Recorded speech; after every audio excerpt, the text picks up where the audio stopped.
프랑스 국기는 이런 식으로 잡았는데, 선생님이 이제 내가 뇌과학을 공부를 해보니까 이런 도표가 나오더라고.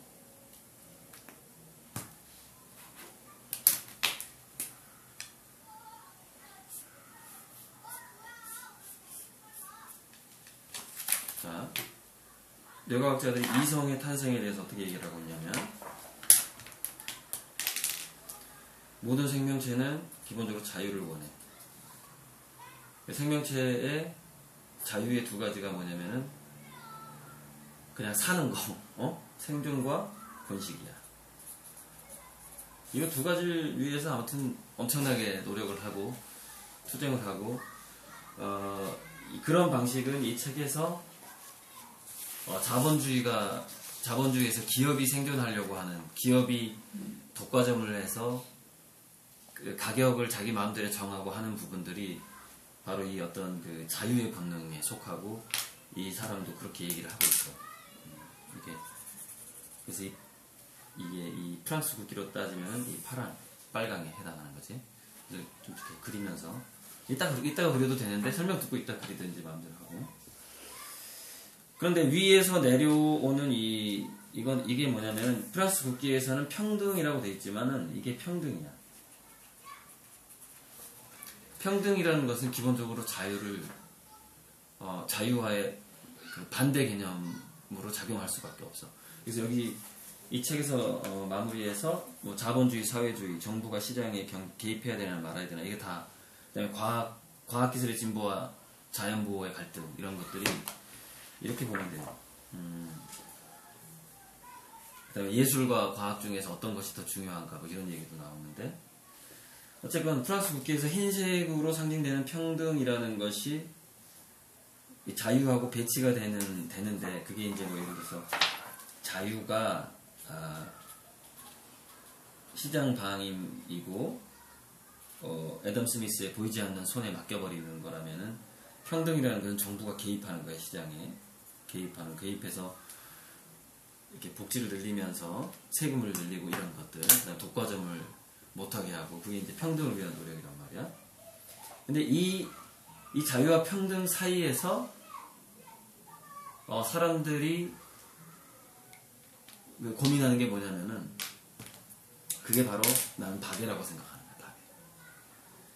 박애인데, 이 어떤 인간을 존중하는 이 사랑을, 문제는 뭐냐, 요즘에 우리나라 같은 경우 민주화가 이미 되어 있기 때문에 뭘 가지고 그 갈등을 일으키냐면, 이 박을 가지고 갈등을 일으키냐. 박. 얼마만큼 넓게 할 것이냐의 문제인 거지.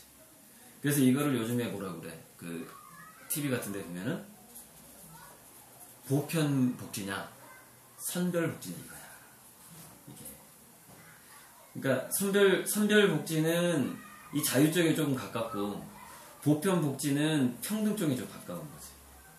보편 복지를 하려면은 이제, 그래서 요즘에 증세 없이 복지가 불가능하다. 세금을 더 걷어 법인세를 올리자. 법인세를 올리려고 하는 것 자체가 기업이 생존 본능상 독과점 하고 싶고, 가격을 자기 마음대로 결정하고 싶고, 뭐 이런 어떤 기업들한테는 세금을 더 빼가는 거기 때문에 생존 본능상 좋아하진 않지. 모든 생명체가 일단 이기적이라고 봤을 때, 이 책 안에는 이제 뭐 순자의 성학설, 맹자의 성선설하고 비슷하게 주장하는 학자들도 나와. 그 서양에도 그게 있더라고. 인간을 애초에 선하게 보고 나쁘게 보고 하는 것들. 그것은 책을 내용에 보면은 참고를 하시면 되고요. 자, 이런 속에서 이제 간단하게 지금 이거는 그 토론으로 들어가기 전에 이 전체 구조를 이 질문과 함께 일단 인식을 하고 토론을 해보자는 거야. 그러면 더 쉬우니까. 그래서 자유와 평등이 이렇게 배치가 된다고. 두 번째, 자본주의와 사회주의는 어느 쪽이 사람을 행복하게 하는가. 역시 마찬가지야. 시장 방임 쪽이 자본주의라고 볼 수 있고, 자본주의는 기본적으로 자유하고 가까운 거지. 사회주의는 평등하고 가까워. 이쪽이 사회주의야. 여기는 시장에 개입해야 된다는 것이고, 여기는 개입하지 말아야 된다. 그 다음에 과학기술의 진보와 자연보호의 갈등은 그러면 이걸 조금 애매하긴 한데 그래도 이렇게 되고 나눠볼 수가 있어요. 일단 우리가 토론이라는 것은 모든 게 애매하다 그럼 토론은 안 돼. 일단 뭐냐면 그 디베이트라는 것은 내가 누구 편에 서야 되거든. 그리고 면접관들도 어떤 의견에서 너는 어느 편이냐라고 뭐 여기도 일리가 있지만 나는 이 편에 선다라고 너가 의견을 밝혀줘야 돼. 그거를 얘가 생각을 많이 했구나 이렇게 생각을 한다는 거지. 그래서 평등하고 자유 쪽에서 예술과 과학을 예술과 과학 말고 지금 과학기술하고 자연보호지 자연보호와 과학기술을 나눠봤을 때 어떻게 되냐면은 과학기술이 이쪽에 속해 자유 쪽에 속해. 그 다음에 여기는 자연보호가 평등에 속하다고. 이게 무슨 말이냐면은 지금 자연보호에서 많이 나오는 게 뭐야? 동물권. 동물들도 권리가 있다 이거야. 동물들 학대하지 말라 이거지. 그 다음에 식물권은 그거 없나? 식물권. 동물권과 식물권에 해당하는 게 이게 평등이야. 그러니까 인간보다 자연을 더 낮게 보지 말라. 인간을 낮게 보지 말라는 기본 사상에다가 그렇게 봤다가는 큰 코 다친다 이런 거지. 그게 이제 자연의 역습, 반격이 찾아온다는 거예요. 요즘에 뭐 지구 온난화도 좀 논란이 많아. 지구 온난화의 원인에 대해서. 그것은 어떻게 보면 태양이 더 뜨거워지는 것일 수도 있고, 꼭 이산화탄소나 메탄가스 때문에, 온실가스 때문에 꼭 그런 것이냐. 그렇기도 하지만 다른 부분 원인들도 또 있다는 거지. 화산활동하고도 관계가 있어. 태양의 흑점, 전부 관계가 있어. 자, 어쨌건 자연보호냐 과학기술이냐의 논쟁을 또 역시 평등과 자유로 한번 나눠보자면 이렇게 나뉜다는 거예요. 그 다음에 예술과 과학은 예술과 과학이 어떤 게 더 중요하냐고 쳤을 때 거기서는 좀 입장이 좀 달라지는 것 같아. 입장이 좀 어렵네. 나도 좀 정리하기가 어려운데. 자, 지금 한번 생각을 해보자. 예술과 과학을 딱 놨을 때 어떤 게 평등의 편이고 어떤 게 자유의 편일까? 예술과 과학 중에서. 예술이 자유. 예술이 자유. 나도 그럴 것 같은데 일단 그렇게 놓고 논의를 시작해보자. 예술을 자유 쪽으로 놓고. 그러니까 이거는 이제 이 예술과 과학 논쟁은 예술 교육이 더 중요하냐 과학 교육이 더 중요하냐의 그 논의가 좀 있더라고. 그래서 생각을 해본 건데 하여튼 이렇게 놓고서 일단 그 전체 논의를 들어가면 될 것 같아. 이 정도로 개념을 해보고 일단 끌어주세요. 시작된 거지. 오케이. 그래서 이제 조금 전에 전체적인 이 책의 구조를 얘기를 했고 4페이지, 5페이지에 이 책의 핵심은 왜 그렇게 생각하느냐라고 자기 자신의 생각하는 방식을 물어보는 것이 뭐 세계 명문 대학들의 공통적인 면접 시험이다. 뭐 이런 그다음 면접 시험뿐만 아니라 뭐 예전에 조선시대 과거 시험에서도 이런 식으로 묻는 게 있었고 특히 엘리트들한테 꼭 물었던 게 책문이라고 그래가지고 책문이라는 책도 있어. 왕들이 과거 시험에 합격한 사람들한테 물어보는 거야. 지금 이 시대에 이런 문제가 있는데 경들은 어떻게 생각하시오? 뭐 이러면서 그 책문인데 어쨌든 그 생각의 기본은 내 생각은 그래. 이 세 가지에 접근하고자 하는 노력이야. 왜냐면은 우리가 육가 6가지 의문사 중에서 육가 원칙이라고 하지. 육가 물을 갖자 왜, 누구, 무엇 이거거든. 그러니까 why, who, what, who, 그러니까 who am I, why am I, what am I 이거 세 가지야. 이거 세 가지에 대해서 생각해 보는 것이 이제 철학의 시작이지. 과학의 시작이고, 뭐, 그렇지. What am I는 다양한 생물들하고 내가 나의 인간의 역할 또는 여러 직업 중에 나의 역할. 이 what이라는 것은 영어로 직업을 물을 때 쓰거든. 너 직업이 뭐냐 할 때 what을 쓴단 말이야. who. 보통 이름을 부를 때 쓰는 건데 이거는 이제 어쨌건 수많은 사람 중에서 나는 누구인가. 수많은 이 우주 안에서 수많은 자연물과 뭐 동물들 사이에서 나는 또 무엇인가. what. 그다음 수많은 직업 중에서 내 역할은 무엇인가. 근데 그 who하고 what의 who am I 하고 what am I 보다 먼저 시작되는 건 why am I. 이건 굉장히 종교적인 질문이야. 나는 왜 존재하는 거야? 나는 왜 여기 있는가? 근데 그 나는 왜 여기 있는가를 설명하기 위해서 사람들은 who am I 하고 what am I를 고민하기 시작을 하는 거지. 자, 끊어주세요. 잠시. 중지.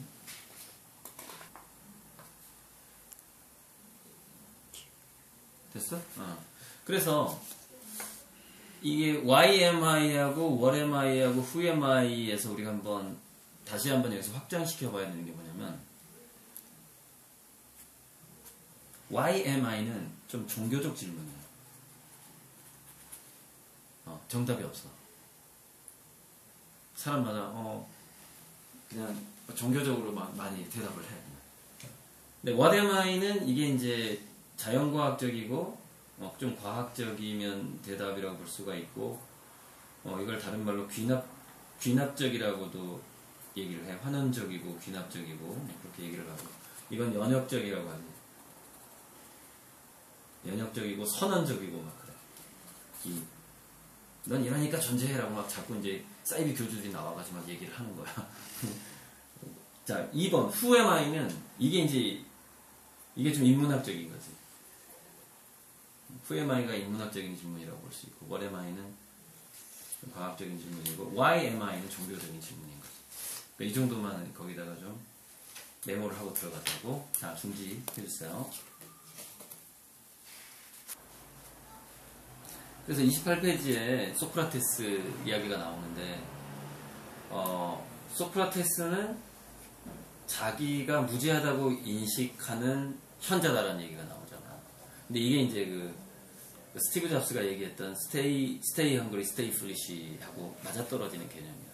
근데 stay hungry, stay foolish는 스티브 잡스의 말이 아니고 스티브 잡스가 어떤 백과사전에서 본 글귀야. 그러니까 이거는 정확하게 누가 먼저 이 두 가지를 조합했는지는 알 수 없는데 그냥 서양 속담이라고 보면 돼. Stay hungry, stay foolish의 상태에 있는 사람이 현자다. 이게 소크라테스가 들은 말이지. 그래서 왜 예전에 그 스티브 잡스가 그랬지 뭐 내가 소크라테스와 점심 한 끼를 할 수 있다면 애플에 있는 모든 기술을 팔아넘기겠다 이런 얘기를 한 적이 있어. 뭐 정확하진 않은데 이런 얘기를 한 적이 있어. 끊어주세요. 28페이지의 이 얘기가 205쪽으로 넘어가. 어떻게 넘어가냐면은 소크라테스가 그래서 이제 자기가 테스트를 하면서 돌아다니잖아. 많은 사람들한테 물어봐. 신이 왜 내가 가장 현명한 사람이라고 했을까? 그러면서 유식하다고 하는 사람들을 쭉 만나면서 돌아다니면서 한 가지 차이점을 알게 되지. 그 사람들은 자기들이 유식하다고 생각하더라는 거야.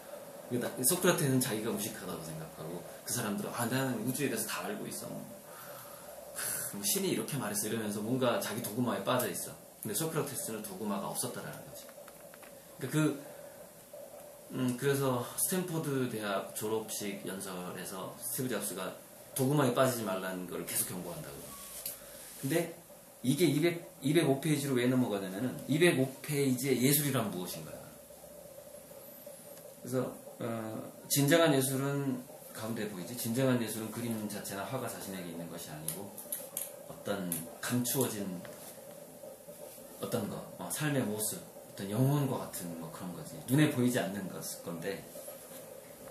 근데 이게 스티브 잡스가 소크라테스와의 점심을 원했던 것이고 스테이 헝그리, 스테이 플리시를 주장을 했던 건데 이걸 한마디로 압축시키면 뭐냐면은 예술적으로 살아라는 뜻이야.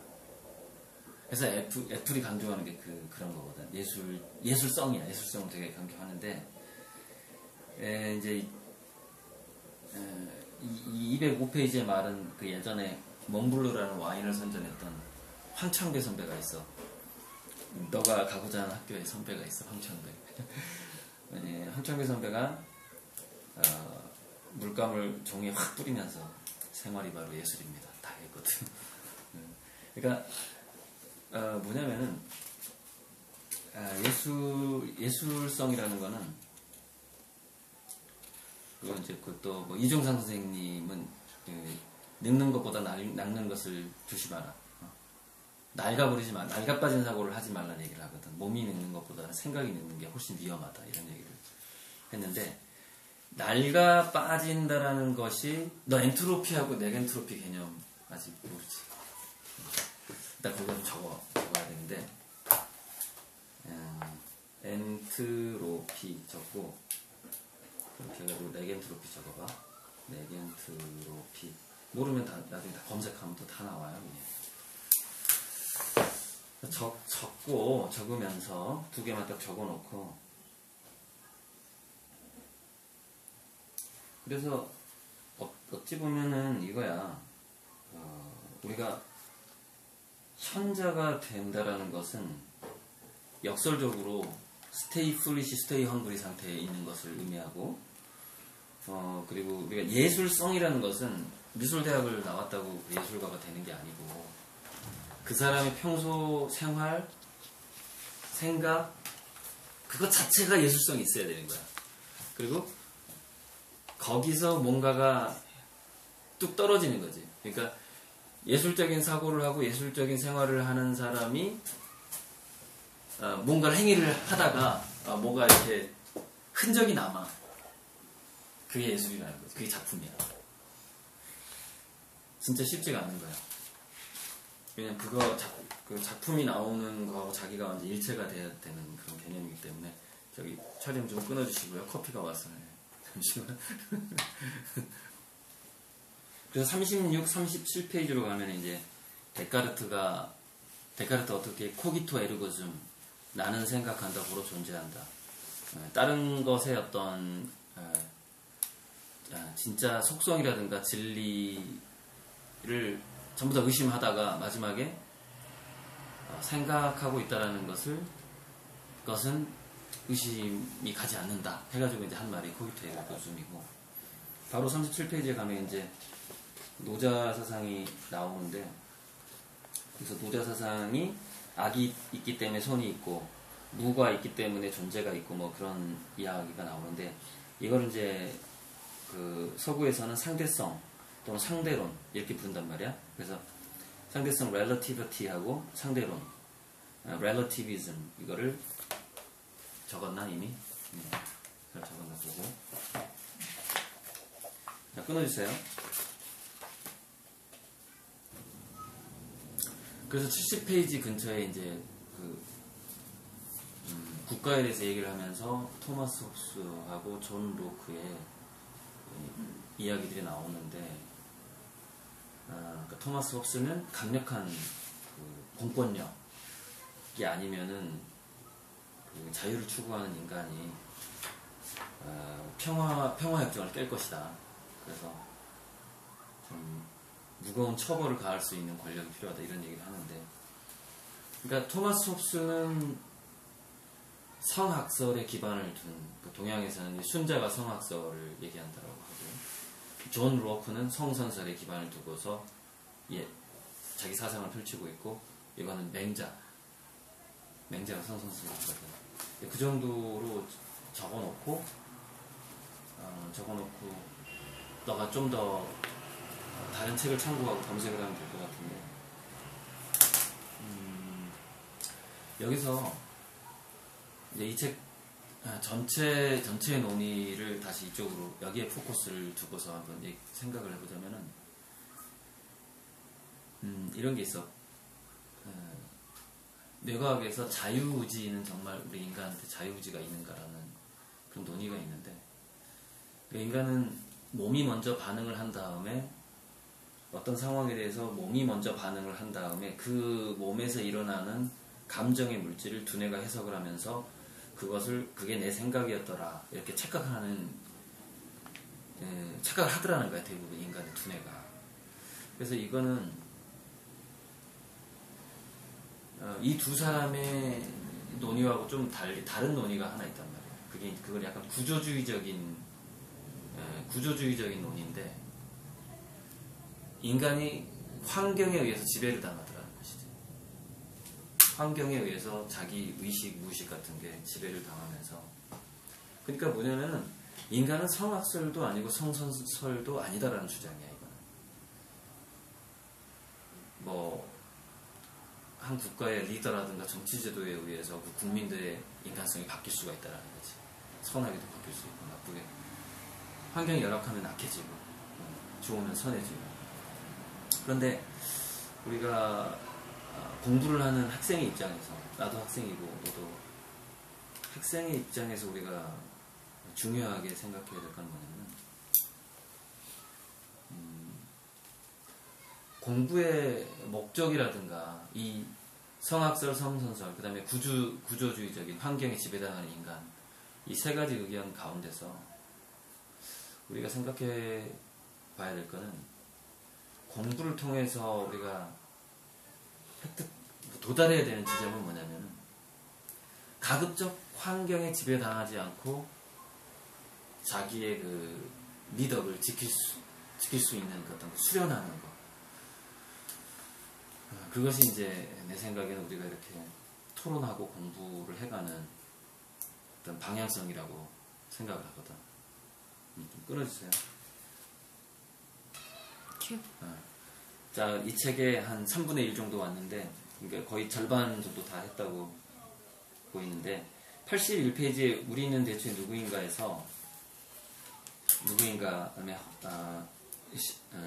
세뮤얼 헌팅턴의 문명의 충돌이라는 얘기가 쭉 나오고 있는데, 이 문명이 충돌될 수밖에 없는 이제 배경은 좀 전에 얘기했듯이, 일단은 지역적으로 다가갈 수 없이 문화권이 형성이 되고 그들만의 언어가 생기고,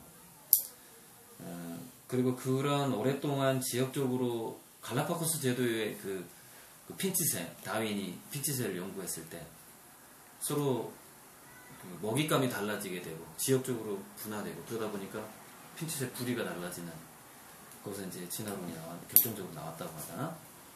그래서 그 지역적으로 달라지고 언어가 달라지면서, 지역이 달라지면은 주로 이제 생활 방식이 달라지고 먹잇감이 달라지다 보면, 기후가 달라지다 보면은 우리 몸에 축적되어서 서로 다르게 축적되는 게 있단 말이야. 그게 DNA라는 거. 그걸 이렇게, 일단은 문명의 충돌에 있어서는 두 가지 개념이, 기본 개념이 중요한데, GENE, 이게 gene이라고 해요. gene. 게놈 할 때 게놈, gene, 이게 DNA야. 또 이제 이기적 유전자라는 책을 쓴 리처드 도킨스가 그 책에서 최초로 주장한 걸로 알려져 있는 밈이라는 개념이 있어. MEM이야.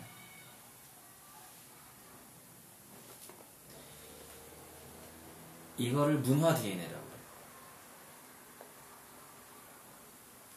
그러니까 일종의 가장 대표적인 문화 DNA가 바로 언어야. 말이 다르다는 거지. 그 다음에 가장 대표적인 이 생물학적인 DNA, 그게 DNA야. 우리 피부색, 인종이 다르다는 거야. 이게 인종이야.